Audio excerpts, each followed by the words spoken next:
be saved. I want to quickly show you where you see that logo. So if you go to subscription and then you go to confirmation page, then you see here on the top, you see this logo that you have just added. So this is for branding purposes. Otherwise, I think it will show Getresponse, which is not what you want. So yeah, add your logo and add also the link that the logo will point to right here. And again, make sure you save it. Then we're going to go to the next tab here, which is subscription settings.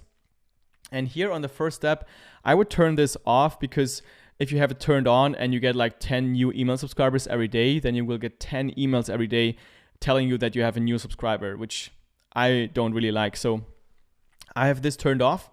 And then the next step here is double opt-in. Now, if you want to, you can have people double opted into your list. The advantage is that you won't get fake email addresses, because when somebody types in a fake email address in your landing page or in your form, then it won't really be on your email list until they confirm it in their email inbox. The disadvantage is that many people won't go through your email and reconfirm. So I actually have this turned off, and what I do is in my welcome email, I tell them that if they want to unsubscribe at any time, they have to just go to the bottom of my email and click on unsubscribe. So I have this actually turned off, but this is up to you. Then if you have this turned on, then you have to take a look at those settings as well, confirmation page. So these are the pages that people will go to when they reconfirm. So you can have them sent to a specific URL, or you can have them sent to the standard Getresponse URL. So right now, the standard one is this one right here. What you can also take a look at if you want to have a double opt-in and confirmation message is the confirmation message tab. So let's quickly save this right here and then go to the confirmation message. And this is the subject line of your confirmation message. Currently it's set to please confirm your subscription to Maddox Tutorials. You can also add a custom subject line, so you can tell something like, hey, please confirm real quick. Something like that. And then the from address I would change to this branded email address. Then body template. You can change the template. So let's say you give away an ebook, you can change it to ebook request.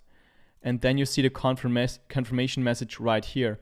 So you can type in something here, and then this is by default, your request for my ebook, blah, blah, blah. Easy one-click confirmation, so they have to confirm right here. Then you can save confirmation message, and that's it. Again, this is only if you have this turned on. So in my case, I just turn it off and I don't have to deal with any confirmation message. I will set up my own welcome message. So this is everything that you have to look at in your list settings. So let's go back to lists. And also, if you want to create new lists, just click on create list. And here, let's say we have a customers.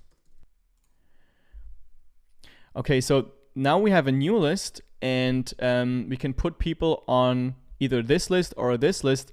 What I want to tell you is that when you have the same email contact on both of these lists, you have to pay for them twice.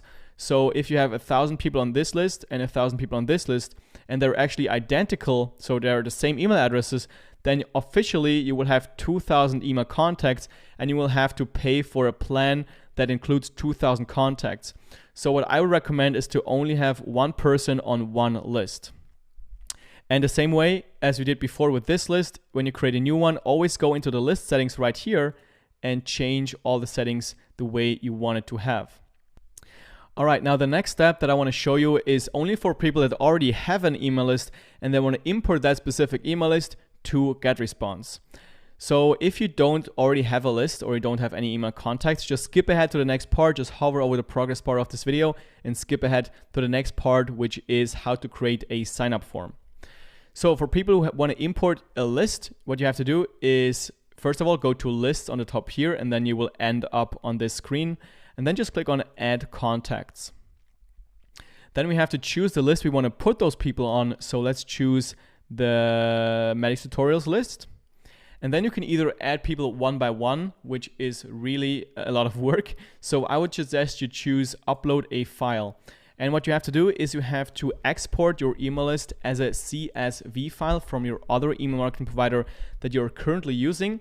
And then you can just upload that list to your Getresponse account using this option.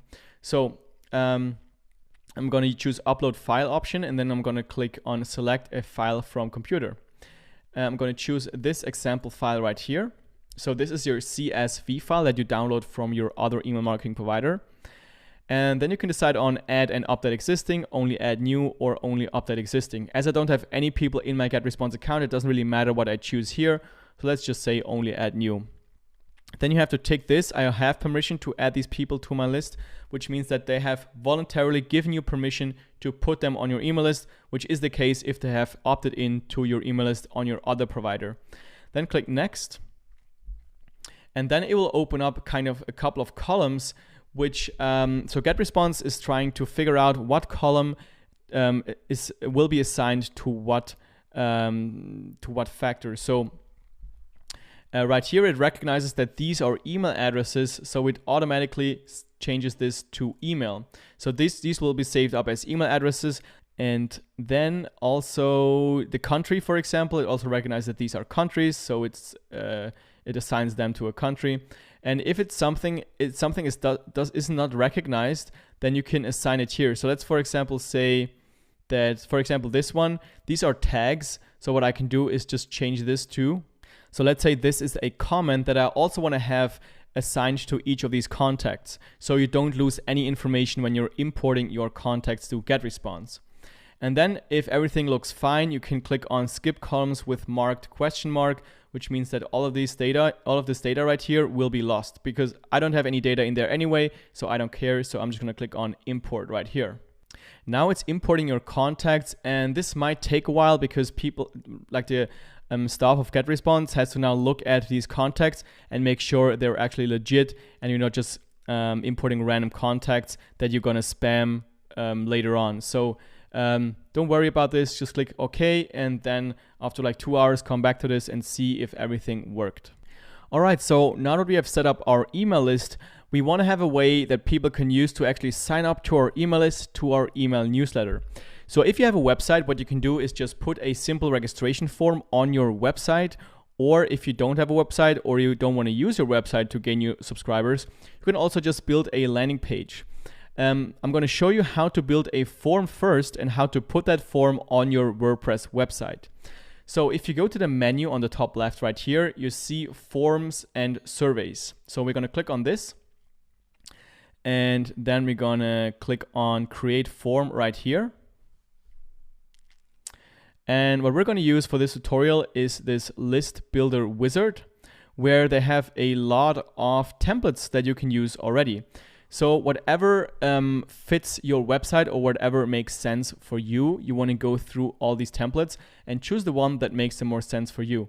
On the left side here, you have some different categories. So you have general sign-up forms, you have order sign-up forms, free download sign-up forms, which is great for lead magnets. So you can go through there, and also you can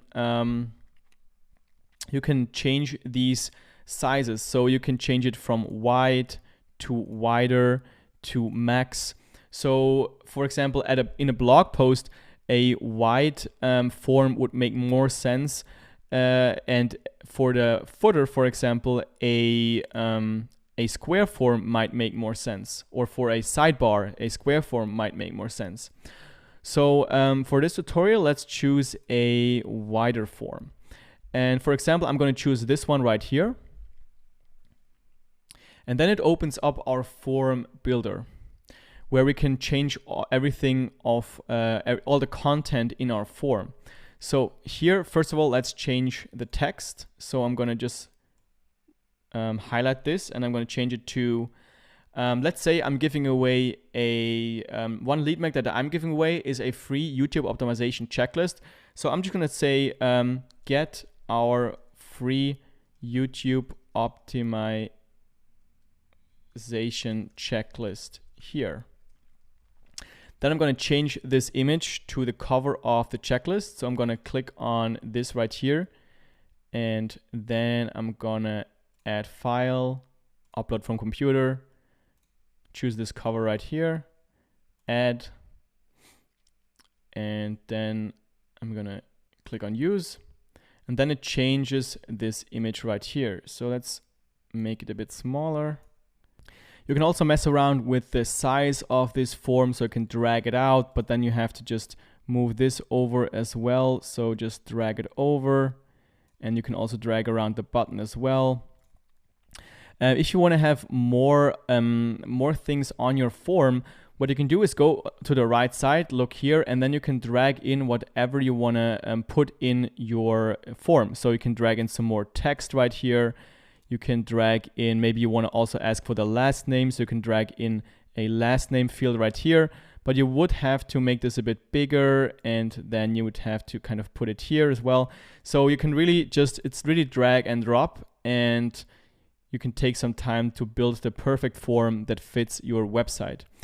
So I don't want to spend too much time designing with this builder. One thing I want to show you is that you can, on the top right here, you can click on the plus, and then you have a variant form.